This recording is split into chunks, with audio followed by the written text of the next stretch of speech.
This may be one of the stranger recipes that I've made for my channel, but it also is one of the first things that I learned how to cook on my own. Fried apples and onions sounds very odd, but it ends up being a really sweet and savory dish that complements each other extremely well. It also is kind of the beginning of my journey with cooking and with combining books and cooking.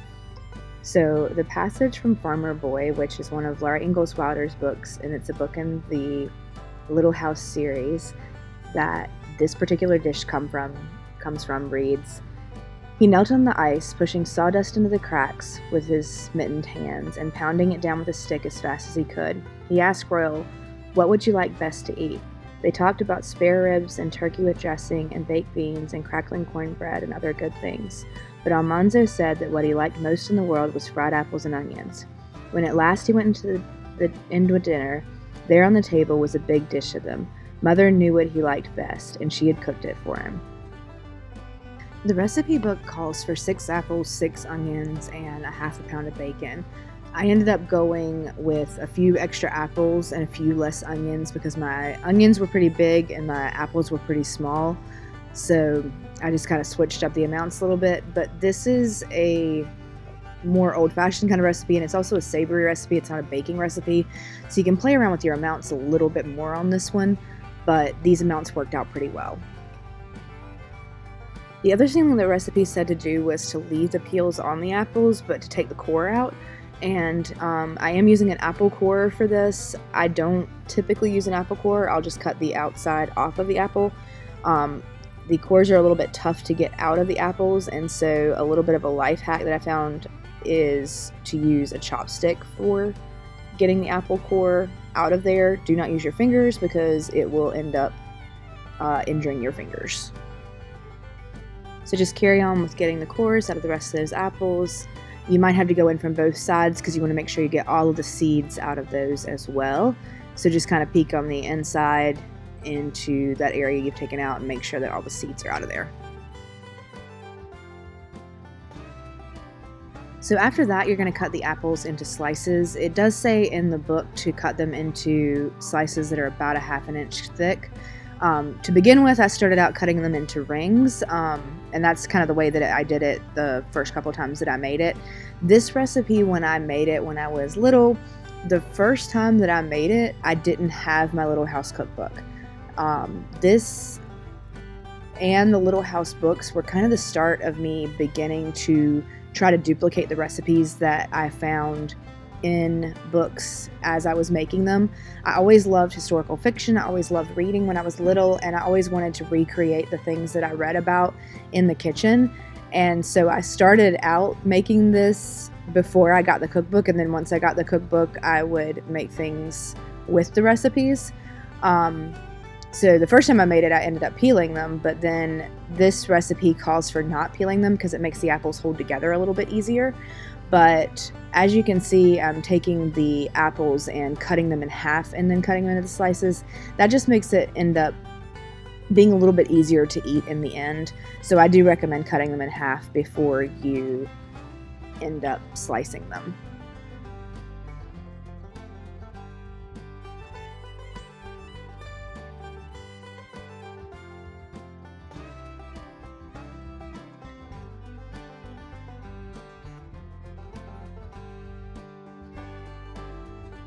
So the next step is that you are going to be slicing up the onions, and this is going to be a little bit of a different process than dicing the onions. And so you're going to want to cut the ends off of each of the onions and then peel the outside off. And if you're trying to get the outside off a little bit easier, you can cut them in half first. These were onions that were a little bit older, and so they were a little bit easier to peel.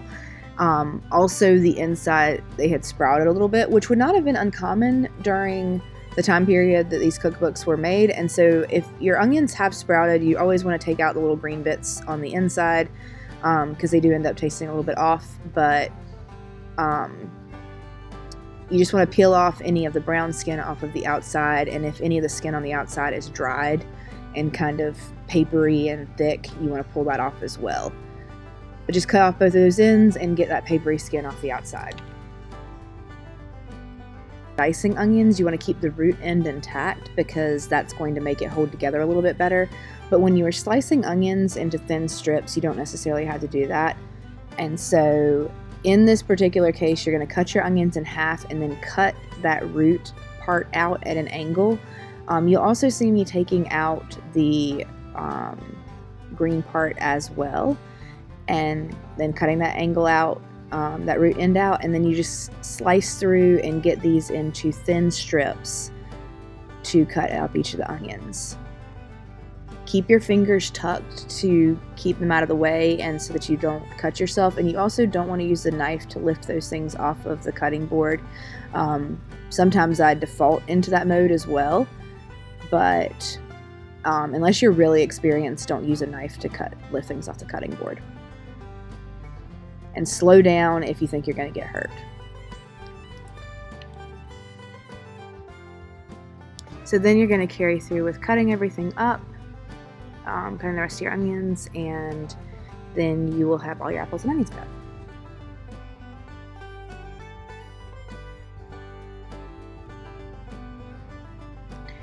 Once you've got your apples and onions cut up, you also are going to want to cut up your bacon into little pieces, and then you're going to transfer over to a pan on the stove. And I'm starting out in a cast iron pan because that's what they would have used during this time period. I am going to eventually have to switch over to a bigger pan just because of the amount of stuff that we've got in this recipe, but I did want to start out at least somewhat authentically. And as you can see behind me, and I'll show it in a little bit more detail, I also have out the little tiny cast iron pan that I had when I was little, and because I had a whole bunch of little tiny cooking implements that I used to practice cooking in when I was younger. But basically what you're going to do is just be cooking this bacon down until it browns and a lot of the fat is rendered out. You are trying to get as much of the fat out of there as possible. So after you have your bacon rendered down, I have a little bowl and a strainer, and you're going to strain the bacon fat out of the bacon because we're going to be using some of this fat in the final product, and set your bacon to the side because you can use that to garnish with later on. And you can also use that in any other dishes that you might need. And then you're going to add a little bit of that bacon fat back into the pan.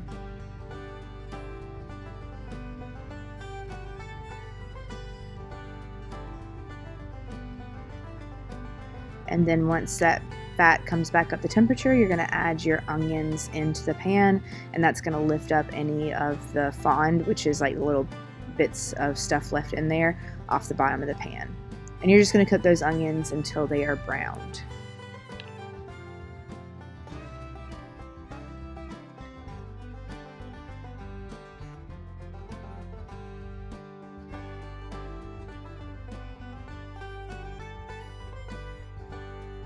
So at this point, I'm moving it over into a larger pan, but I'm also moving it over into a pan with a lid because that's going to help us hold in some of the heat once we add our apples in. And move that back over to your heat. And it is going to take a little bit for it to come back to temperature. Obviously, moving it over into a different pan is not needed. I just did that because I realized that I had a lot more than would fit into the smaller pan. And like I mentioned earlier, my little tiny cast iron pan is back behind there. And I just think that anything that is little is just automatically cuter. I'm adding a little bit of extra bacon fat in there to continue cooking this because we are going to be adding a good bit more in there once we add the apples in. And so you're going to want enough to just kind of coat the apples a little bit. So adding a little bit more bacon fat is going to let that happen.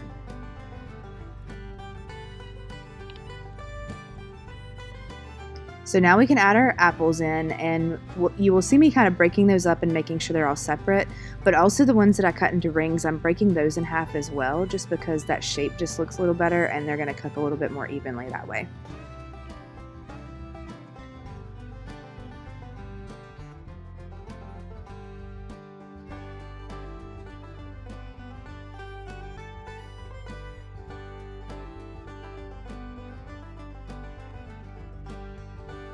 Once you have all your apples added in, you can sprinkle on a little bit of brown sugar. This is optional, you don't have to add it in. The cookbook mentions that this is either something that people love to have in there and absolutely have to have, or that's something that people are very, very opposed to. So this is optional for sure. I just like to have a little added sweetness in there. The savory aspect of having the bacon fat along with the sweetness of the sugar and the apples just makes this taste really, really good. It's a perfect flavor compound, and so I do like adding the sugar in there. And then you want to stir that up. Once everything is stirred together and coated well, then you can add your lid onto this and you're going to let it cook down. There's enough water in the apples that it kind of ends up steaming itself, and you're just going to stir it every once in a while, probably every 3 to 4 minutes, until those apples get soft enough that a fork will poke into them easily. So you're going to just keep on cooking and stirring until everything is softened. But this entire process, from the time that you start the bacon until the time that the apples are fully cooked, took about 22 minutes total. So it's not too long of a process. And the whole process from cutting the apples until the entire finish was about 40 minutes total, but that was including gathering things up and everything. And if you were cooking other dishes along with it, you could have things going on while you were letting things saute and stuff like that. So it's not too bad of a process, and it ends up tasting absolutely amazing with the savoriness of the bacon and the sweetness of the apples, and the onions get a little bit sweet as well. So as I mentioned before, this is from the book Farmer Boy, which is actually the story of Laura Ingalls Wilder's future husband when he was younger. And you can garnish the final recipe with a little bit of the bacon. This recipe ends up tasting so good. It sounds super strange, but it tastes amazing. The Little House Cookbook and the Little House Series is actually a really cool book series to read. I recommend that you go and try to find the cookbook. It's really fun to cook out of, and there's also a lot of stories in there as well. Thank you so much for joining me on Mixing with Merks. I hope you're able to join us for future episodes where we continue to explore historic recipes and some new ones as well. Don't forget to like, comment, and subscribe, because subscribing helps out our channel a ton. We're very close to being able to be monetized, and subscribing will help us out with that.